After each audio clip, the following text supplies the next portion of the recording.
supuesto que la universidad es como una segunda matriz de gestación, ya entrando a la vida adulta. ¿Qué ideas siente usted que se están discutiendo ahorita a partir de ese interés por la política, por lo que sucedió antes, por lo que viene? ¿Usted percibe ideas en la discusión Mira, yo percibo claras? una necesidad en ellos de que tú les hables. Ellos se acercan mucho a la generación que vivió cosas que ellos no vivieron de la historia de Venezuela, pero también que tuvimos una formación donde la historia, vamos a decir así en general, estaba más presente. Entonces, pero discusiones no las hay. Yo siento que en este momento ha bajado mucho en el país en general el clima de debate que había en los años 60 cuando yo era joven. La diferencia que yo veo entre ellos y nosotros es que nosotros íbamos a las clases, por supuesto, pero por fuera de las clases había todo un mundo universitario y cultural volcado a una discusión de ideas, y eran debates que eran debates ideológicos, vamos a decir así, los más abiertos, más obvios entre izquierdas y derechas, por supuesto. Nosotros discutíamos sobre todo con Copey muchísimo en la universidad, pero estaban las discusiones internas dentro de los movimientos de izquierda. Ese fue un momento donde yo recuerdo aquellas discusiones feroces entre si tenían razón o no los comunistas italianos planteando una apertura, lo que significó Checoslovaquia con Dubček planteando un socialismo de rostro humano, y lo que significaba de pronto una relectura de Gramsci en unos términos distintos al marxismo tradicional, filósofos polacos que llegaban con una actitud que llamaban revisionista. Bueno, todo eso se debatía. El marxismo de izquierda, del catolicismo, vamos a decir así, izquierdista que apareció en esos años, ¿no? Todo eso estaba en la universidad, fuera de las clases, de los pensum. Eran conferencias, debates, ciclos. Ahora tú tienes que montarlo todo institucionalmente. O a través de las redes sociales. Tienes que hacer... de los medios donde bueno, hay... no sé, ciclos de conferencias, publicaciones, pero todo está como preparado institucional. Yo no siento esa cosa viva que había. Porque iba la estética también, Salón Oficial de Arte.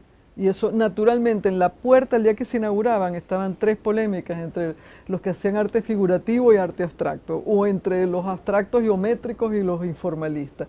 Ibas a la librería Cruz del Sur y presentaba un libro Alfredo Chacón o Héctor Silva Michelena, y eso inmediatamente generaba de manera espontánea una polémica, una discusión con Rodolfo Quinteros, ponte tú. Claro, entonces es una diferencia importante. Eso Antes ya había sí. un debate, ahora que hay consignas, ¿no?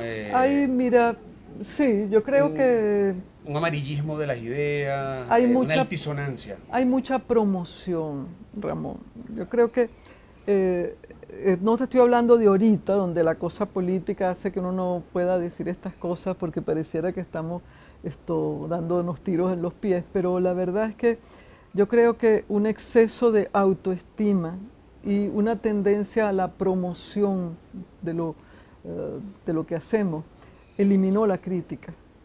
Es decir, redujo la crítica a su mínima expresión y por lo tanto también el debate. Entonces lo que hay es promoción, lo que hay es elogio, la sociedad de bombo mutuo, como se dice. Pero eso es complicidad. Entonces sí, lo podemos llamar cómplice, pero hay algo también, una especie de amiguismo intelectual, Claro. para no decir, porque el venezolano tolera muy mal la crítica. Y yo lo sé por los alumnos. Corregir a un estudiante es lo más difícil que hay. Demostrarle que ha empleado mal un verbo, un tiempo verbal, es dificilísimo, porque todos nacen aprendidos. Y eso es muy venezolano. Entonces, yo creo que este tiempo, si nos puede dejar algo, digamos, hacia adentro en la universidad, yo creo que es una mayor capacidad de reflexión, de darnos cuenta que tenemos que volver a reflexionar sobre las cosas. Y yo lo he sentido en las asambleas estudiantiles como una necesidad. Los muchachos planteaban en estos días, diciendo, nosotros somos de letras, vamos a contribuir tratando de investigar esas palabras que suenan como locas por todos lados, la palabra inclusión, la palabra libertad. Bueno, eso es una verdadera tarea, porque si nos quedamos con las redes sociales, lo que tenemos es una discusión muy impulsiva de Twitter, que son titulares. Es decir, es una política de titulares. Claro. Y la reflexión no se hace con titulares ni con consignas. Pero se hace ruido. Claro, usted dice, por ejemplo, que toleramos más la crítica, coincido, y eso es muy venezolano, y hacemos mucho ruido los venezolanos. Usted Sí. se ha ocupado de este tema como la incontinencia verbal, ¿cierto? Claro. Entonces le quería preguntar precisamente si es posible saber matices nuestros a partir de lo que decimos, cómo lo decimos, inclusive qué leemos, que es una cosa que usted maneja más directamente como profesora, o lo que escribimos, porque es que ahora se escribe mucho en este país. No sé si todo es bueno, pero se escribe mucho. Se escribe mucho, pero yo nunca creo que la cantidad de lo que se escribe o de lo que se lee ayuda a lo que estamos diciendo. Yo creo que hay veces que creo que hay un país, vamos a llamarlo así, aunque la palabra también está muy manoseada, una Venezuela profunda, que quizás no es muy letrada, ¿no? Pero que está mucho más en la realidad que la que lee mucho y habla mucho y escribe mucho. Porque siento que el desfase entre las dos es muy grande. Eso, yo diría que vale la pena releer, por ejemplo, a Gallegos y darnos cuenta de cómo esa generación tenía, digamos, un vínculo con el país y con esa Venezuela mucho más profunda o más, al menos más amplia de la que hay ahora. Ahora todo es opinión. Tenemos opiniones y modelos. El modelo ahora es el modelo ucraniano, el otro es el modelo cubano, este es el modelo mexicano, el modelo de Lula, el brasileño, o el modelo Obama. Vivimos buscando modelos y vivimos improvisando salidas, ¿no?, con consignas, y estudiamos muy poco y hay muy poco tiempo de reflexión. Yo creo que estos ejercicios de conversación son buenos, pero son muy rápidos. Para poder hablar esta pregunta que tú me dices, Claro, yo te diría, mira Ramón, déjame ver quiénes saben de esto, quiénes han hecho verdaderas, por lo menos estadísticas, porque yo no sé qué leen los venezolanos. Yo intuyo, pero puedo estar tremendamente equivocada porque mi realidad es muy parcial. Intuyo que aquí se lee mucho autoayuda.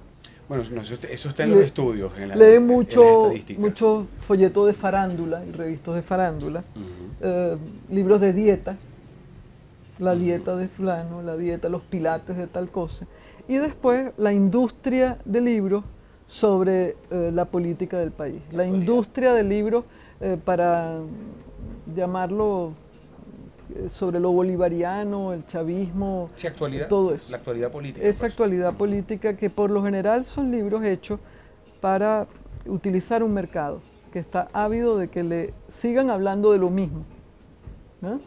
Entonces sacas esta entrevista, la publicas y la reúnes con 7 entrevistas más, haces un libro y se vende. Todo el que leyó una, ah, mira el libro y tal.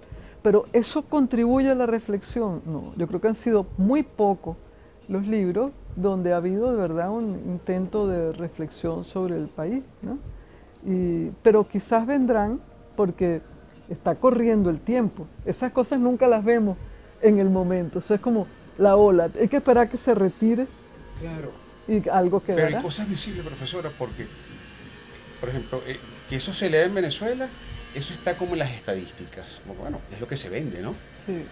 Pero también los venezolanos hablamos mucho, esa es la incontinencia, pero yo no sé si hablamos bien. Usted de repente ve un reportaje, un documental donde entrevisten a un colombiano, a una argentina, a un ecuatoriano, a un venezolano, y siempre somos los menos fluidos, los que manejamos peor el lenguaje, no importa si esa persona es educada o no, y eso tiene que decirnos algo, ¿no? Sí. ¿Qué puede estar pasando ahí, aunque sea especulativo? Bueno, el venezolano, sí es verdad, es muy descuidado hablando. Y yo creo que buena parte tiene que ver con la escuela, porque no era así. Hay como una desarticulación en lo que uno dice. El venezolano no hablaba así. Si tú te vas fuera de Caracas, yo creo que en el interior, con todo y los regionalismos, mientras más aldeano es el habla, mejor es. Más estructurada, ¿verdad? Porque tendrás sus localismos, pero tienes una lengua que tiene sabor, que es precisa. Como un artesano, tú sabes, tú hablas con un artesano o con un mecánico. ¿Sabes lo que yo creo? Que ellos saben lo que están Mira, diciendo. el mecánico te sabe, mire, dele aquí al inducido, Claro, ponga aquí, claro. y cuando te explica lo que le pasa al carro, te lo explica perfecto, parece un maestro, Porque ¿no? sabe lo que está diciendo. A los profesores en la universidad no tenemos esa precisión, que es lo que hace falta. Es decir, todos son metáforas, vaguedades, queremos utilizar la última terminología de moda y no la terminología tradicional, que es la que realmente es la que perdura. Entonces, aquí hubo algo muy triste, que es que tuvimos una época, Ramón, en donde se formó gente de buen nivel en los posgrados. Todos los años fueron, creo que los 70 de la Gran Mariscal de Ayacucho. En posgrado teníamos unos cuadros en medicina, en ingeniería, en casi todas las carreras de primera, en arquitectura, en magníficos cuadros, profesionales. Pero aquí se descuidó en esos años la escuela primaria y sobre todo la formación de maestros. Se eliminó la escuela normal. Cierto. Y la normal funcionaba, se eliminaron las escuelas técnicas. Y ninguna de esas dos cosas se sustituyó de verdad por algo mejor y más. Entonces te quedaste, bueno, después vino la destrucción del INSE, ¿no? Y en este momento da dolor, es decir, ver la situación, el menosprecio por el magisterio. Te lo digo porque como soy profesor universitario desprecia al maestro. No, yo soy profesor universitario, es lo primero que te dice. Como para decir, no me confundas con un profesor de bachillerato o con un maestro primario. Al revés de lo que debe ser, el maestro más difícil es el maestro de primaria. Y el maestro que más trabaja es el que da clase en bachillerato. La edad más difícil para tú enseñar, la universidad es pan con mantequilla. La edad difícil tú enseñar es bachillerato. Es decir, allí es donde tienes que lidiar con la edad más, realmente, eso es lo que es más brava. Pero allí es donde se forman realmente los ideales, las virtudes, digamos, el carácter moral del estudiante, tú lo formas en bachillerato. Y la lengua y la escritura es en primaria. Así es. Y si no hay maestro, y yo creo que ese es el gran problema, porque aquí, es decir, después de policía, los maestros. Es decir, los policías nuestros saben que eso es desastre, compara con lo que significa como cuerpo. Y luego, los maestros que son, no, este es lo que es maestro. Y todos quieren ser otra cosa, doctores, odontólogos, ingenieros, pero ser maestro. Y eso, ahí es donde yo creo que es donde está la raíz, vamos a decir así, de eso que tú dices, oye, qué mal hablados son los venezolanos. No, y si le pregunta a alguien muy conocido y muy profesional qué le hubiese gustado ser, todo el mundo dice cantante, qué cosa en este país, ¿no? Todo el mundo quiso haber sido cantante. Ya no, pero en una época decían periodista, yo decía, eso es como el carnet que le daban ¿cómo se llama? Licencia para matar, que le daban a 007. Lo que pasa es que ya se convirtieron, ahora todo el mundo es periodista y analista político.